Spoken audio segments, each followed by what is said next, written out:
ரொம்ப ஒவ்வொரு அவனோட வளர்ச்சியை நான் பார்த்துக்கிட்டே இருக்கேன் நடிப்பில். இப்போ அதுக்கு அடுத்து திருமாணிக்கம்னு ஒரு படம் பார்த்தேன். இந்த கேரக்டர் வேறு யார் பண்ண முடியும்னு யோசிக்கிறேன் நான். இவனை விட்டால் வேறு ஆளே கிடையாது அப்படின்ற மாதிரி அந்த படம் இருந்தது. இப்போ சமீபத்தில் ஒரு தெலுங்கு படம் ட்ரெய்லரு துல்கர் சல்மானோட இப்போ ரிலீஸ் ஆகிருக்கு. காந்தா. தெலுங்கு தானே, தமிழ் தெலுங்கு.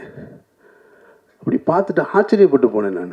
என்ன இவ்வளோ அழகாக பெர்ஃபார்ம் பண்ணுறான் ஒரு கேரக்டர் அதானே, ரொம்ப பிரமாதமாக இருக்குது. அவன் வந்து இப்போது அப்படி லெஃப்ட் ஹேண்டில் டீல் பண்ணுறான் ஆக்டிங்கை.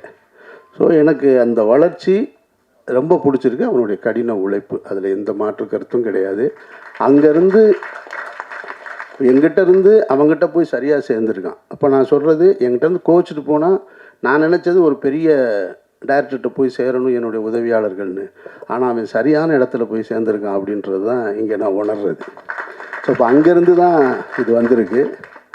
அதனால் கனி, உன்னுடைய வளர்ச்சிக்கும் என்னுடைய நெஞ்சார்ந்த வாழ்த்துக்கள்.